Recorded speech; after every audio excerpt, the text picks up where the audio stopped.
All right, what's up? What's up? What's up? It's your boy and co-host Avery Floyd, and welcome to another episode of the Savory Show. It's your co-host, Story and Little John. How you guys doing? Yes, sir. We are back. As you can tell, maybe by the jersey, it is NFL Sunday. Um, Getting live right before kickoff. Well, not live. This is a recording, but going right before kickoff with a nice, quick little episode for y'all. Y'all could be watching maybe during the games today, tonight. But we have a lot to get into with a short amount of time, but it's going to be great.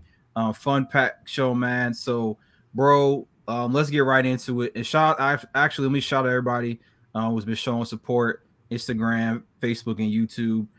Currently at 499 followers, one away for 500. That'll be a cool little milestone for us. Continue to check us out on the gram. You see it down on the ticker below at the Savory Show.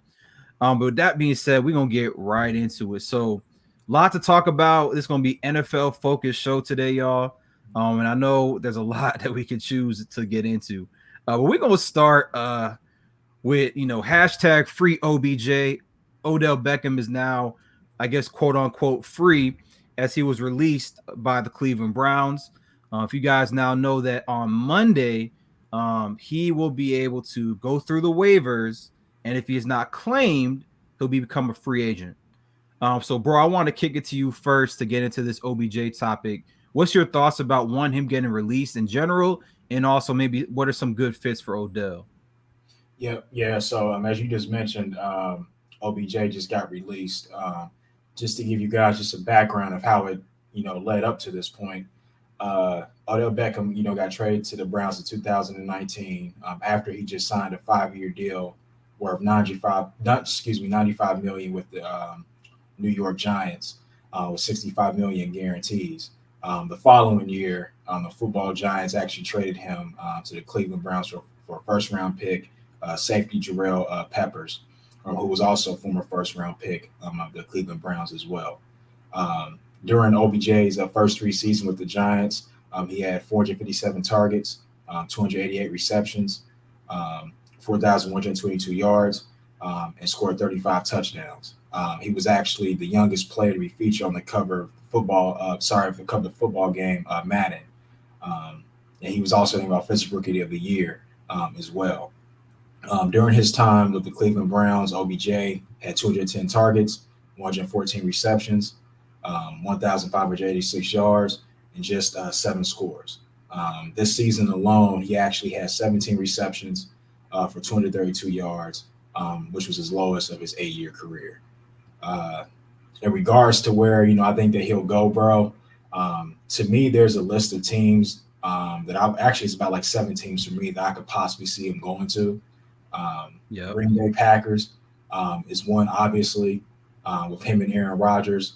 Obviously, they have Devontae Adams, but right now, their players Marquez, Scantling, and Alan Lazard, they're dealing with injuries, so he could definitely help out and be the second option on that team for sure.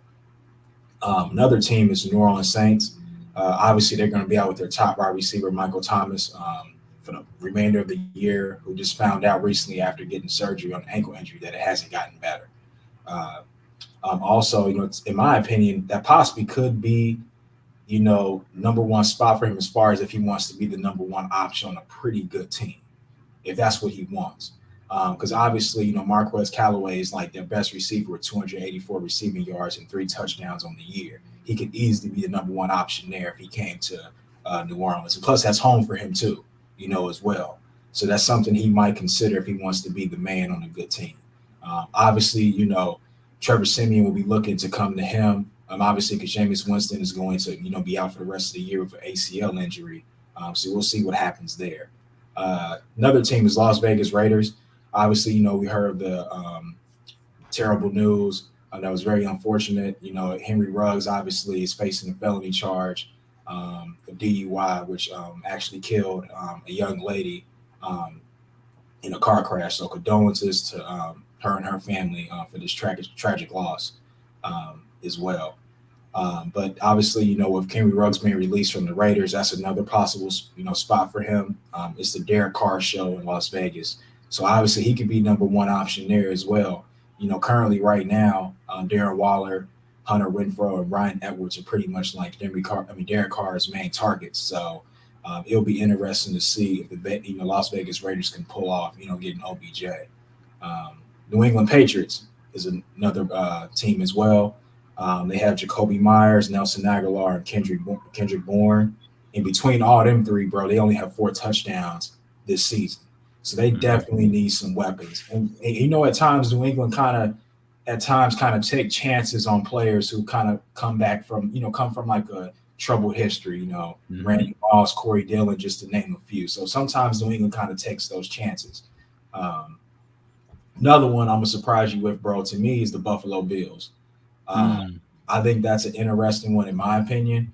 Obviously, Josh Allen, is having a fantastic year. They have Stephon Diggs, who has 3 touchdowns and 503 receiving yards, and Emmanuel Sanders, who has 4 touchdowns and 413 yards. He actually leads the team in yards per catch at 17.2. But I would love to see Odell in that offense. And I know that Josh Allen would, look to him for big plays, especially down the field. So, Buffalo is a intriguing option as well. Baltimore is another one. Obviously, they need a number 2. Right now, Hollywood Brown has 6 touchdowns and 566 receiving yards, but they really need a number 2. They have Sammy Watkins, who's about to return from a thigh injury, but I think Odell could fit there nicely as well and give Lamar Jackson somebody to throw to, another option.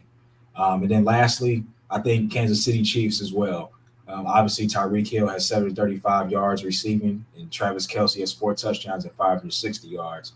But I think they need a second option as well behind Tyreek Hill. So we'll see what happens. But to me, bro, those are the teams right now that I think would be the best fits for OBJ currently.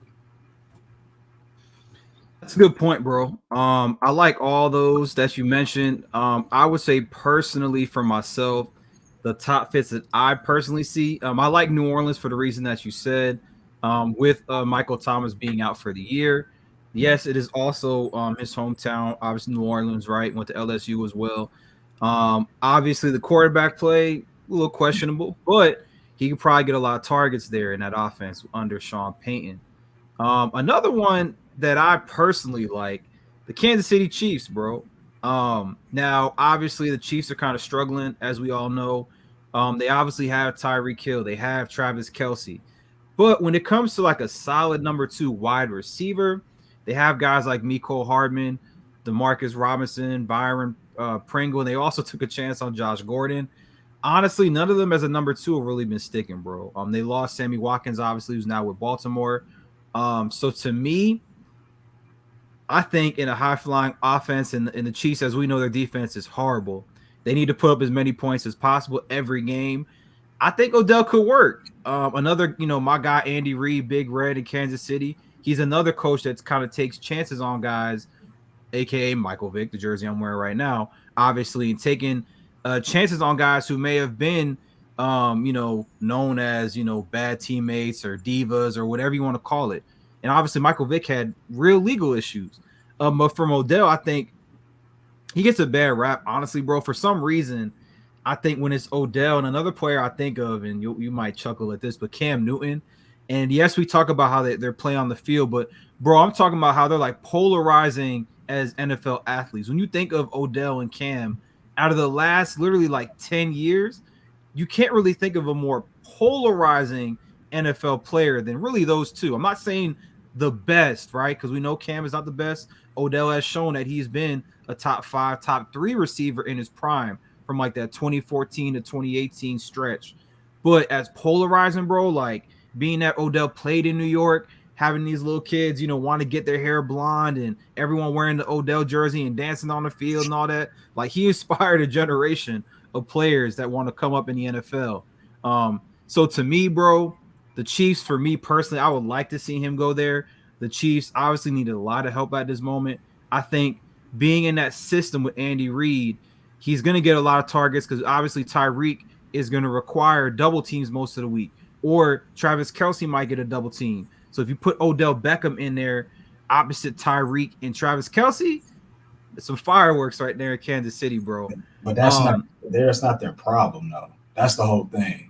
Like offense is not like the receivers is not like the main part. Like they could use him, yes, but I just think like the offensive line is a huge question mark. And then Absolutely. to me, it's their defense, bro. Like, I think if their defense was good, Kansas City would be fine, in my opinion. Like, could they use him? Yes, but they don't necessarily need him, is my whole point. They don't. I agree. I just personally, I would like to see that fit. I know you. I think a lot of people have been rumoring it too, like you said, bro. Green Bay, with Aaron obviously having Devontae. He has obviously other, number twos as well, as you mentioned, with Lazard and Valdez Scantling. But I think again, Odell in Green Bay, could it work? Maybe. But I like Kansas City as the best fit. The Bills are an interesting one, bro. I personally don't even think they're gonna try to get him. And like you said, they don't really need him either. Like you said, you have Stephon Diggs, who's proven to be like a top 5 receiver in the league. You have Emmanuel Sanders. I don't believe they need him either. But they're obviously in a better situation than Kansas City Chiefs, bro. Mm-hmm. So I'm going to go with Kansas City 1 for me. Second, I'm going to go with the Saints for the reasons that I mentioned and you also mentioned. And I guess my third team, bro, I would say that I didn't bring up, but you did. I think with the Ravens, man, with Lamar Jackson. I like that one. I like the Ravens, bro. I like that. I like that. Yeah. Hollywood Brown's a nice young receiver. They drafted a rookie, Rashad Bateman, who they're going to see how he fits in. Obviously, Sammy Watkins is there. But, I mean, man, with Odell, with Lamar, and we obviously know how he can change the game running the ball and throwing. Having Odell there in Baltimore, I think under Coach John Harbaugh might be a good situation for him. He wants to go to a contender. He made that very clear. And the Baltimore Ravens, pretty much sitting up top that division. With a lot of time left to go, trying to compete for that first place spot, I think that'll be a huge addition for them, bro. A sleeper team is the Rams because Von Miller's already so it's going to get richer if they pull that off, which I think they might. Like, I would not be surprised because you got to think like OBJ, like, like you said, I think he gets a bad rap. I think he is. I was going to say he gets a bad rap, but you put him in LA. It's gonna be fine. And because they just got rid of Deshaun Jackson too. They cut ties with him, which to me, Deshaun wanted to get cut though because he said he wasn't getting no playing time. But to me, bro, he's in the twilight of his career, man. Like, he should have went for the ride with LA. He was like, I'm on my home team. He's from Cali. Like, exactly. It confused me why it wasn't that they didn't want him. He didn't want to be there. I'm like, bro, why? So, hey, man, shout out to Deshaun Jackson. Hopefully he'll find a team. I don't know at this point. He wants to just get reps, but you were in the perfect situation. Bringing Odell, bro, it's like an embarrassment of riches, like you said. Matthew Stafford and Cooper Kupp. Cooper Kupp, he's going to be a Pro Bowler this year. He might set a record for reception yards this year as well. Yeah. Like, they're killing it. Stop him from going to the Rams, anybody. Stop him. Like, I'm serious. Like, don't allow that to happen. You can't. I thought you were gonna bring up your boy Tampa Tom as maybe a sleeper too.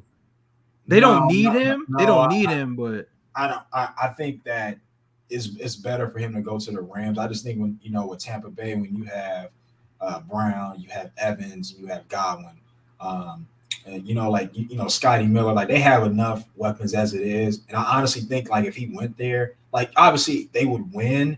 But I think he would get lost in the sauce too. So it's like, very true. Yeah, that's not a really good fit for him. Yeah, that's why I think, like you said, Baltimore, New Orleans, he will be number 1. New Orleans Saints are 6-2. They play Atlanta Falcons today, which you could say they're probably going to win that game as well. So they're in good standing to make the playoffs for right now. Absolutely. Whoever their quarterback ends up being, they're in pretty good shape. But all right, bro, let's keep it pushing, man. And probably the biggest topic of this entire week that everybody's been talking about. Aaron Rodgers, right? The bad man. Aaron Rodgers COVID controversy. Man, this has definitely taken a turn. So it obviously went to, I think, bro, it was on Wednesday. It was Tuesday, or I think it was Wednesday. They were talking about, Aaron Rodgers will be ruled out, positive COVID test. We understand that. And then also later, they had announced that he's actually unvaccinated, which I personally didn't know, bro. I don't know if you might have known that he wasn't. I had no idea. So there's been a lot of stuff in the media going around since that. Basically, that Aaron Rodgers in a press conference earlier in the season, when he was asked by a reporter, and he had stated that he's been immunized. I think that's how they say it. I'm immunized, right? So you're like, he didn't really say that he was, but he didn't say that he wasn't, right? That was his answer. Nobody really challenged him on his answer. and they just kind of let it slide, right? Bro, we've seen quarterbacks. I know for one, Carson Wentz, who came out publicly to the media and stated he was unvaccinated. I see every time Carson Wentz is doing the press conference or on the field, he has a mask on. He could have just did a touchdown drive, takes his helmet off. The first thing you do, you see him put a mask on. Another player, quarterback, Kirk Cousins. He also openly admitted earlier that he was not going to get the vaccine. Okay, cool. You're letting it be known. Aaron Rodgers kind of like, bro, I don't know if his teammates even know that he's not. Personally, I have no idea. They know. They do know? They know. Okay, they did. Yeah. So I'm not even like mad for real like that. I think it's just funny when you look at certain athletes, superstar athletes, and I know you're going to get into this too, but the whole Kyrie situation, and for whatever reason with these sports talk shows, they brought into an Aaron Rodgers situation to, let's compare it to Kyrie. Me personally, I know you're going to go in on this, but me personally, I don't see a real comparison because Kyrie openly stated that, one, he's not going to get the vaccine. Aaron really he was doing that little passive aggressive, like, I'm going to give you an answer, but I'm not really going to tell you what's going on. And Kyrie's stance is completely for different reasons than Aaron. And also, I think their approaches are just too different. They're very different. And obviously the leagues are different in how they're mandating it, right? And how the state of New York is mandating it, and how the NFL as a league is mandating it, and kind of how Aaron was able to get away. The Brooklyn Nets aren't able to get away with, trying to do that same thing with Kyrie, and they weren't really trying to anyway. Yeah. So that means I know you got a lot to say about it, bro. So I'm gonna pass it to you, man, to get your opinion on the whole situation.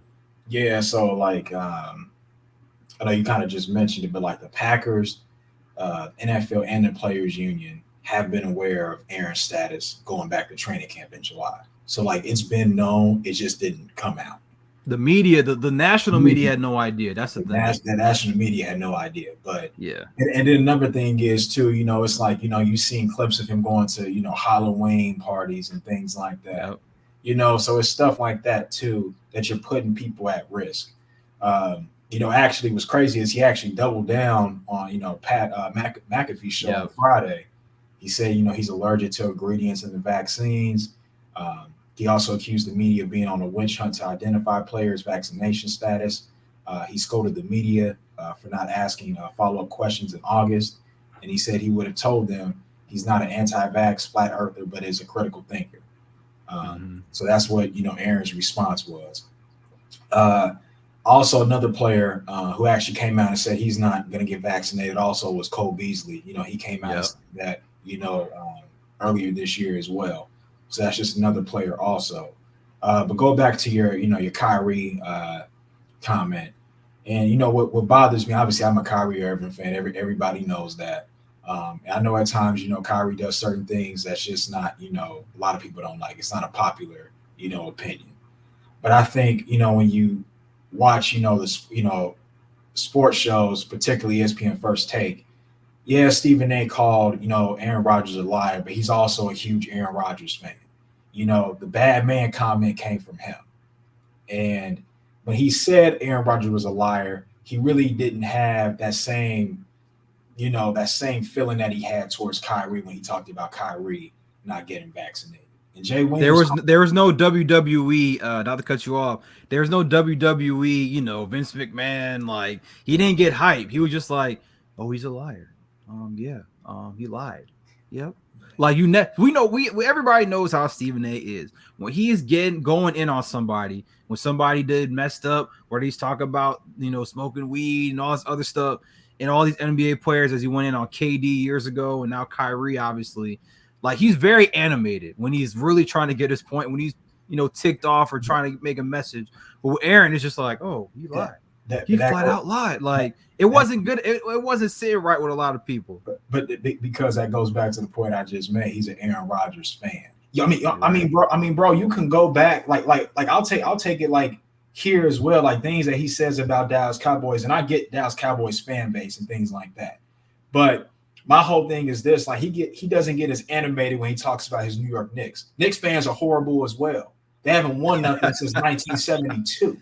So like he won't talk about how bad the Knicks are. He gets down about it, but he won't be like, you know what, they just suck. Like matter of fact, he's been very hyped this season too. Yeah, he's been very hyped so he far overhypes them when they become good. So it's like with Aaron Rodgers, it's like he's an Aaron Rodgers guy. So he's not going to criticize Aaron like that. And I'm glad Jay Williams called him out on First Take and was like, look, you didn't have that same energy at all. And Stephen A was trying to say, he was like, it was how the way he was like, it was the person that I guess he was speaking to across from him at the table that day who kind of made him get riled up. That was kind of his excuse for coming at Kyrie. That's a lame excuse, bro. Very lame. And then he brought up, Kyrie finds ways to take off of work, things like that. That has nothing to do with the conversation. At the end of the day, Aaron Rodgers is way worse than Kyrie because at least we know what Kyrie's stance is, whether you agree with it or not. He does not want to be vaccinated. He came out and said it. It is what it is. He's getting fined for it, actually. In New York, they just got a new governor. He's not changing the vaccination mandates. So Kyrie could be out all season for all we know. We don't know. I personally think he's not getting a shot, bro. He's not doing it, bro. We shall see, bro. You and I both were you said by Christmas, right? Huh? You think by Christmas, maybe? Like who knows? Who knows? Yeah. We will see. We shall see. Real quick, I want to add to that real quick too. And I think the it's fair because not just Stephen A, but a lot of people in the media, like different types of media, call Kyrie an idiot, said he's a dumbest player, dumbest person on earth. Like these like outrageous takes from people, which I personally, and I know you and I probably don't agree with Kyrie's stance. We didn't call him an idiot, like dumb, like we didn't say words like that because look, it's his personal choice, man. It ain't it's not our problem. But like Aaron ain't getting no hate really at all. Like I saw our boy RC Ryan Clark kind of went at him a little bit, but to the level of angst that Kyrie faced and continues to face is just not on the same level. Now another thing too, bro, like Aaron, like you said, doing these interviews after games, he said like, the NFL knew, but he followed the NFL protocols, but just not with the media. So basically what he was saying is like, hey, I give a damn about the media. I'm going to be out here, remember with the whole thing with Rudy Gobert and COVID, and he was being funny, touching the mic and doing all that stuff before it was found out that he actually did have COVID, like kind of just being like silly about it. So Aaron too, like what if one of these reporters or a few reporters got COVID because he's in close contact, he doesn't really care. He could get it, be asymptomatic. We don't know. So I think people are just upset at the fact that not just because he's not vaccinated, he kind of really cared to like ever wear a mask or ever. And the thing is too, by not wearing a mask, you're almost assuming that he is vaccinated, right? Because we've seen players in the NFL on the sidelines, quarterbacks. Like I said, I mentioned Carson Wentz a lot because he was very open about not getting it. And he wears a mask every time he's off the field around his teammates or doing a press conference. So when you see the players that wear masks, bro, during these press conferences, it almost is like a dead giveaway. Most of the time, they're not vaccinated. And that's okay if that's what they're going to do. But Aaron's out here, like you said, going to Halloween parties, dressing up as John Wick, turning up and stuff. And it's like, that's cool. But at the same time, like, and Devontae, by the way, one of his best receiver, he got COVID. Like, we're not saying he got it from him, but we're just saying, like, you're around other people, too, who are catching it. Or whenever he gets healthy enough to come back, he could catch that. He could spread it to his team. You don't know. But here's the thing, though. Yeah. We can blame Aaron all we want. But the fact is, bro, the NFL knew, his players knew, Packers knew, and the players, so they just as fault as him, bro. The players knew they were risking it with him. They know they were at the Halloween party with him. Nobody told him to put a mask on, did they? That's very true. So like, you can blame him, but I'm just saying you gotta blame other people around him too. When you say like, hey, he can affect other people, that's true. But they don't care because they're around him. They don't care. You know why they don't care? Because it's Aaron freaking Rodgers. That's how they looking at it. And NFL is too, because he's a hot ticket, a hot commodity. He gonna make them money. They don't care. Well, but here's the thing: they were hyping what Aaron. This was Aaron's first game against Mahomes, right? Exactly. The State Farm commercials. Rodgers rate versus Patrick Price. Like people wanted this. I wanted this to be the Super Bowl last year. Honestly, it didn't happen. But think about this: the first time this was America's game of the week. Packers, Chiefs, Mahomes, Rodgers, first ever matchup against each other. We remember seeing Brady whenever Brady played Peyton, marquee matchup. Now it's like, Lamar Jackson versus Mahomes, marquee matchup. Yeah. Rodgers versus Brady. Those matchups that the NFL make sure that this is the game. This is the Sunday night football game. This is that 4:25 kickoff game of the week. And hey, now Aaron's not playing. He's got COVID. Also, too, bro, because he's unvaccinated, he has to be out for 10 days. So even if he does get right, he couldn't even return till like a day before their game the following week. Now, bro, real quick before we transition to the final topic, as you guys probably know from Adam Schefter reported earlier this morning about executives from the NFL did not like and they were questioning the COVID protocol standards for Aaron Rodgers and the Green Bay Packers. Multiple coaches and front office executives were complaining that their teams were held to different protocols and standards over the summer than what Green Bay was. One team executive said received a memo from the NFL about COVID-19 protocols that read in part, any such individual with bench area access who is not fully vaccinated, except for active players, shall be required to wear masks at all times. Unvaccinated inactive players must also wear masks. One executive told ESPN that's BS. What's going on in Green Bay? That's not what teams were told by the NFL. Our players wear masks all the time. We made our guys that weren't playing wear masks. So now, bro, the NFL is investigating it, even though you said they knew, but they're still investigating how the Packers handled it. They're investigating it to see how, how they handle their protocols around the facility and around games. So looking at video footage and all this other stuff, man. But the players union knew. Like, come on, bro. Like, no, bro. I feel but by the NFL doing it, it's like they're kind of caving into the pressure too. It's like, well, we want to make sure that we look good and make sure that they know. Roger Goodell knew. Everybody knew. It's a wrap. It's not to investigate. Y'all knew. It's take the L.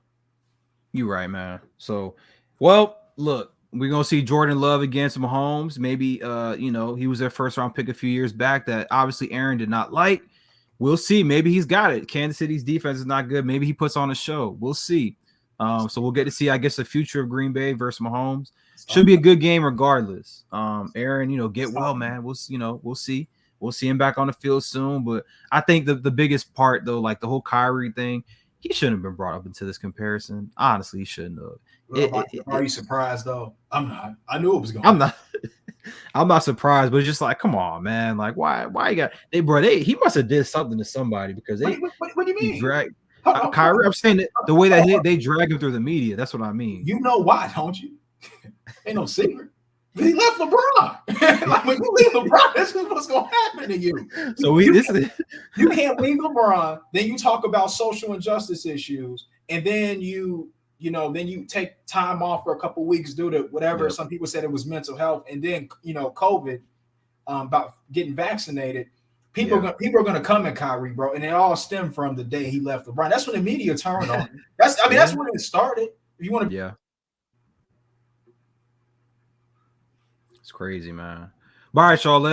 It's 1:00. Sterling has to watch his Cowboys, so I'm not going to hold us much longer. So, bro, let's real quick get into the NFL Week 9 highlighted matchups, and we're gonna take it to your team first, man. The Dallas Cowboys at home against the Denver Broncos. I saw a little stat today that said I think the Broncos have won. I think it was 6 in a row against Dallas. I believe today that streak will end. They are in Jerry World today, 1:00 kickoff. Making the Broncos essentially, a West Coast team having to play a 1:00 start, giving Dallas every advantage that they can. So, bro, do the Broncos keep the streak alive against Dallas, or does Dallas hold it down at home? That Dallas will win. Obviously, with the return of my boy Dakota Prescott, who has 16 touchdowns and 4 picks this year. Broncos are actually very good on defense. They only allow 17 points per game, but obviously they won't have pass rusher Von Miller, who was traded to the Rams at the start of this week, where the Rams agreed to trade 2022 second round and third round draft picks to the Broncos. Denver also will have 9 picks in this draft coming up as well, including 5 picks in the first three rounds. Excuse me.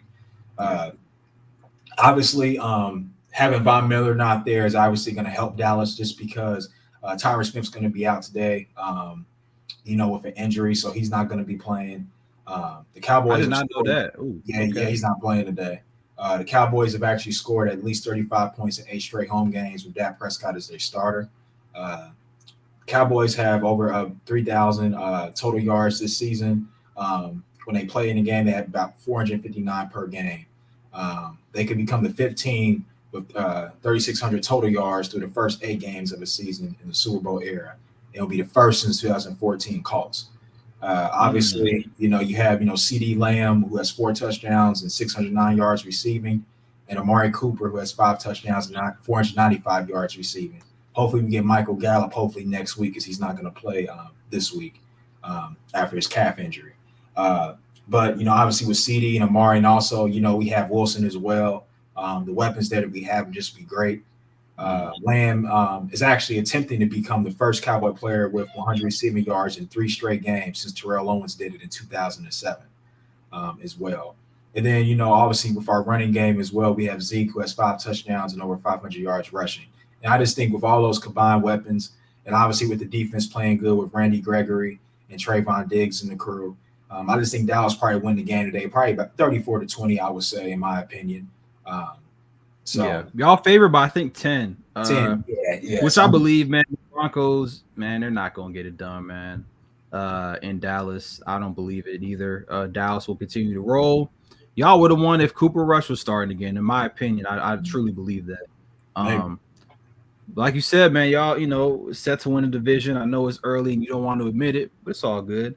Dallas will win. You said 34-20, man. I'm gonna go with like 34-17. It's not gonna be a good game. I would love to see that too.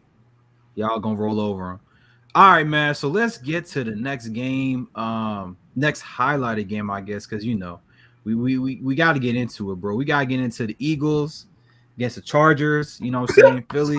Come on, man. Okay. Hey, man. 4:05 kickoff on CBS. Chargers are 4-3. Eagles are obviously 3-5. Pretty awful. Last week they did destroy the Lions, which they're Lions. So I don't really read much into that victory. It was 44-6. Dave ran for 236 yards and four rushing touchdowns. So, hey, man, we're going to see. So the Chargers, bro, they actually give up a league high 160 rushing yards per game. So if the Eagles could actually stick to the run, which they're week to week, I don't believe it. I don't believe in the coach. If they can actually establish the run, this actually might be a competitive game. The spread only has the Chargers by 1.5 points, bro. So I guess Vegas is believing in the Eagles keeping it close. I do believe that Justin Herbert is a bad boy. I do believe he could put up numbers against the Eagles. The one bright spot defensively they've had, Javon Hargrave rushing the passer, and also Darius Slay is kind of the guy kind of hyped up for last year. Obviously, he did not produce. This year, he's been a lot better. So I'm looking to see what he'll do against some of the top targets of the Los Angeles Chargers. One last thing. So Jalen Hurts has over 12 games with 30 or more rushing yards, tied for the second longest streak by a quarterback over the last 20 seasons, with obviously Lamar Jackson at 14 straight in 2019.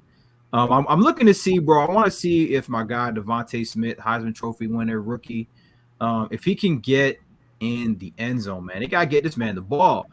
I also found out that the Chargers are without their top 2 corners for today.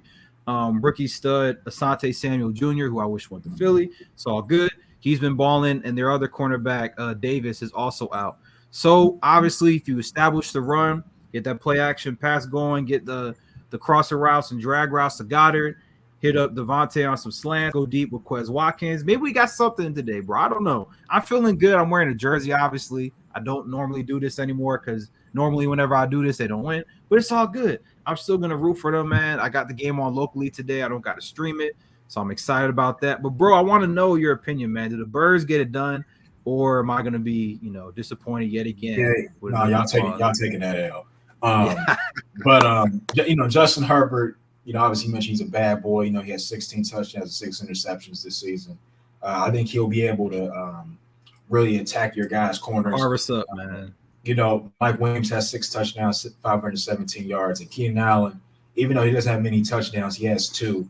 He has 496 yards. You still have to respect him as a top receiver in the league. You mentioned it. With as far as getting Devontae, Smith the ball, he only has 1 touchdown this season, and I think close to about 500. It was the first game. It was only the first game of the year. Exactly. So it's like you mentioned, like you guys have to figure out a way to get him the ball. Jalen Hurts, has 10 touchdowns and 4 interceptions this year, but at the same time, he has to be able to find Devontae Smith, who to me is their best weapon on offense. And if you can't find him and get him touches within the end zone, there's going to be a problem. And there has been a problem the whole season. So I blame Jalen Hurts, and I also blame the head coach as well for not being able to find ways to find Devontae Smith the ball, particularly in the end zone. Obviously, you mentioned it. You guys did a great job last week, running the ball against, the Lions. But like you mentioned, it was, the Lions. You guys had, man. Yeah, you guys had about 236 yards and 4 touchdowns, 46 carries, rushing the ball. So you guys did a fantastic job there. And hopefully you guys can do it, this week. Hopefully, have Miles Sanders and obviously, have Jalen Hurts running the ball as well. But we'll see. I think you guys will lose, 28-23. I think you guys keep it competitive. But I just think Justin Herbert will find a way just to beat you guys at the end when it matters most. Yeah, it's too much to ask. Like Jalen has to be if he turns the ball over, it's a wrap. Like if the Eagles defense they're hit or miss, bro. Like their defensive coordinator Jonathan Gannon is terrible. He plays just like prevent defense. 2 safeties high back. We can't stop the run. Our linebackers are terrible. We got the corners playing off. We're playing zone. It's not good. We're not manning up. We're letting people just dink and dunk down the field easily. First down. Like the Eagles, and I forgot the stat. I forgot the stat, but I know that I think they had like either 3 or 4 like 80 or 85 yard plus drives down the field, resulting in touchdowns already this year. And I'm like, man, like that's just methodically like going down the field. So it's gonna be competitive. The Eagles have not they have not won a game at home this year, bro. Can we make it? Can we make it one? Just one for today.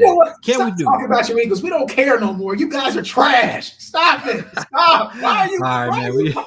Stop. We don't care. I mean, hey, if we get some wins together, we could be in the wild card, huh? You never know. But the Chiefs, in all seriousness, though, the Chargers do need to win. The Chargers need to win because the next game we're getting into, the Packers at the Chiefs. If Kansas City starts to get rolling a little bit, I mean, they might have been gifted with Aaron Rodgers getting COVID. This might have been what they needed to catapult themselves ahead for today. The spread is actually 7.5 for Kansas City. It's kind of high, but this is the game of the week, right? Obviously, Rodgers is not there. We're about to find out about Jordan Love, man, on the road. Can he, man the ship for them? Can he keep them afloat above water? We will see. Kansas City's defense is definitely shreddable. So, like, they're going to have an opportunity. Aaron Jones running the ball, getting some play action game going. Can they get the ball down the field and score? We will see, bro. I do like the Chiefs to win, but not by 7. I think it will be a lot closer. It's not going to be a blowout. No. I think Jordan Love will be okay. He might not be great, but he'll be okay. So the Chiefs, Cam Mahomes not throw another interception, bro. I don't know. He has 10 interceptions leading the league. It's going to be tough. I think, bro, me personally, I'm going with the Chiefs, man. I'm going to go with the Chiefs by the score of 30-24. That's what I'm going with. You and I got similar. I got 30-23 Chiefs. And, you mentioned it. The Chiefs obviously have the lousy, defense. But recent history suggests they'll play well against Jordan Love. The Chiefs actually allow a higher QBR than the league average of 51.6 against the 5 top QBs they face this season: Baker Mayfield, Lamar, Justin, Josh Allen, and Ryan Tannehill. Mm-hmm. But they allow QBR well below league average against your boy Jalen Hurts, Taylor Heineke, and Daniel Jones. So, with Jordan Love's first game, we just have to see, if he'll be able to play, like you said, just, decent enough to possibly pull off this victory. I don't think he'll be able to. I just think that Pat Mahomes will find a way to win at the end. I think not having Aaron there is obviously going to help Kansas City win this game today, 30-23, in my opinion. For sure. If Aaron was playing, I think we probably both might have took Green Bay in this game, the way they're rolling. I agree. So real quick, so to close it out, y'all, the Sunday night football game, by record-wise, is a good matchup. The Titans are 6-2, leading the AFC South against the NFC West division leaders, the LA Rams. But as you guys know, unfortunately, Derrick Henry, the league's leading rusher, who probably would have got to almost close to 2K again, 2,000 yards. He finished. He now has 937 yards and 10 touchdowns. He potentially is out for the year with a foot injury. Yeah. Definitely a gut punch to them because he really is the bread and butter of their offense. So now, no Derrick Henry. You're on the road against the first place Rams, who obviously have Aaron Donald. They have Jalen Ramsey. They have Leonard Floyd. They just picked up Von Miller. We'll see, bro, how much he'll play in his first game. But even if he doesn't play too much, I think the Rams defense might be too much for Tennessee, knowing that they don't have Derrick Henry as a threat. Bro, I can't even tell you they're the running backs. I don't know who they – they signed Adrian Peterson, but we know he's not the same as he used to be. We understand that. So with that being said, I think it'll be one-dimensional game. Tannehill's going to have to, make some throws.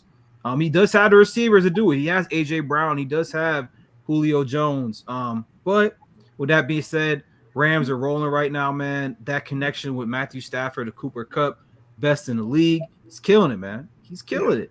The brother has over 900 receiving yards and 10 touchdowns in 8 games, man. 8 games. So, bro, I'm looking for the Rams to kind of get on them. They're gonna handle them, honestly, bro. I think I got the Rams going up, bro. I'm gonna go with the score of 34-20. Yeah, the score I got for the game is Rams winning 30-14. Obviously, we just mentioned it. Von Miller, obviously has been added to the Rams' already loaded defense. The Rams defense actually ranks number 1 in NFL with 25 sacks. Von Miller on his own has 4.5 sacks. So obviously it's going to be difficult for Ryan Tannehill. In my opinion, Ryan Tannehill is having a bad year as it is. He only has 10 touchdowns and 7 interceptions. Even though he does have those weapons, he's still having a very rough year. And I'm sure the Rams, especially, without Derrick Henry, it's going to be very tough for him to really get to his receivers because they know that's where he's going to have his to target them down the field. Obviously, Harold Landry, I think today he probably will actually in my opinion, I think he'll probably get about 2 sacks today. In my opinion, I say that just because I just think that he pretty much leads the league with 8.5 sacks.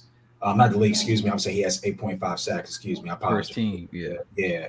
But through 8 games this season. But the problem is, well, I think it's also going to be rough for Ryan Tannehill as well, is because the Titans have allowed 24 sacks this season, which is a problem also.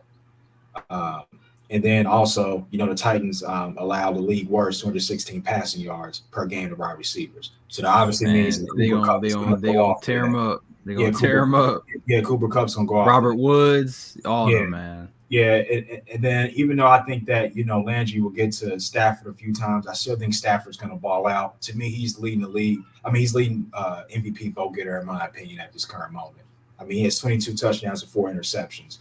So I just think Matthew Stafford's balling. I just think this is a rough time for the Titans, considering they're 6-2 right now. I just think that without Derrick Henry, it's going to be a long day for them. I agree. Your Colts are coming, man. They might be able to get him. They might. They already lost to him once, though. I don't know, man. That's going to be a tall task. The Colts going to have to go on a big run, but time's gonna fall off a little bit, bro. I think I had Tannehill in my top 10 quarterbacks. Shame on me for that, man. He definitely fought. He not gonna do well without Derrick Henry, man. He needs Derrick Henry to be. Let's think about that. He had Derrick Henry the running back. You have A.J. Brown, Julio Jones. It's like you got it made, man. So but also Julio's very, he's injury prone. He's been in and out, bro. His best days are definitely behind him for sure. Another game real quick, bro, and I think it's a very important game, is the Bengals versus the Browns. Absolutely. Bengals are 5-3, the Browns are 4-4. So that's a very, it's a must-win game for both teams. Yes. Obviously, I think, the Browns are the best rushing team in the NFL, led by their running core. So I think they're really going to try to attack the Bengals on the ground. I don't think it's going to be too successful because the Bengals have, top 5 run defense, anchored by defensive tackle DJ Redder. But I also think the Bengals personally, in my opinion, I think they'll win 23-20. I think just more so just because of Jamar Chase, how he's balling this season. He has 786 receiving yards and 7 touchdowns, which are the third most in the NFL this season and second most all time in the player's first 8 games. He needs 84 more yards on Sunday to pass Marquise Colston, who had 869 in 2006 for the most receiving yards through a player's first 9 games. So it's like, and also Joe Burrow has 20 touchdowns and 9 interceptions. And then, he particularly has great success against the Browns. He had, very good success against them last year. He actually threw 3 touchdowns in each of his games against the Cleveland Browns last season. So I have a quick spoiler because I just saw he threw a pick 6 they're about to score. They ran it back 99 yards. What? The Browns. He just threw a pick 6 at the 1-yard line. God. Man. You know what? He's really becoming a very turnover heavy. I got to see the play though, but that's tough, bro. That's 10. That's 10 picks in a year. Like that's not good. Yeah. Now he's tied with Mahomes. Yeah. I mean, year 2, but like you said, this is a key game. Like you said, who would have thought, bro? In the last how many years the Browns versus Bengals being a key game for the AFC North? It's been a while, man. So you can say that. It's a key game, bro. No, I'm saying you're right. I'm saying it's been a while since you could say that between you, like when these 2 teams face off, like, oh man, it's like a tough game. Yeah, true. I think it's even more important for the Browns because Odell's not there anymore. A lot of people pick the Browns to win this division too. If you lose this game, you go to 4-5. Yeah. I mean, the Steelers tomorrow play the Bears, which I would assume they'll probably get that, so they'll advance to 5-3. The Bengals win a division game, will be 6-3. The Ravens could be 6-2. Like the Jets, my God. Yeah, that's It should be 6-2 right now. The Bengals need. They both need. I think the Browns need just a little bit more because if they lose this game, it's gonna be rough for them. Real rough for Baker Mayfield trying to get a new contract. By the way, so which he doesn't really deserve. But yeah, so just for a perspective, they go to New England next week too, since Cleveland. So if you take an L and Patriots are kind of figuring it out a little bit, then you got to go New England on the road. You still got to play Baltimore twice. You got to go to Green Bay. Man, Browns not looking good, man. They got to go to Green Bay, bro. They got to go Green Bay on Christmas Day, December. That's not looking good for the Browns, man. Browns are done, bro. They're done. Yeah. Baker need a new contract too. How you going to justify it after this season? I don't know. We're going to see. They're franchising. Yeah. Give him the Dak treatment, but Dak was a lot better than Baker. Yeah. I've never liked Baker at all, but anyway, man. So, did you have anything else you want to get in there real quick? My apologies. We're cutting into your Dallas game. No, we're good. I'm about to cut on this game soon. Yeah. They already pissing me off. Denver's already going down the field on them. Oh man, we're gonna check it out, y'all. All right, y'all. Well, we appreciate you tuning in to another episode of the Savory Show. Nice little quick one for you, under an hour. Really NFL focused. Hopefully, we'll see how these picks went later on tonight. We appreciate y'all, man. See the ticker down below. Follow us at the Savory Show, Instagram, Facebook, and YouTube. Y'all have a good one. Take it easy. All right, y'all.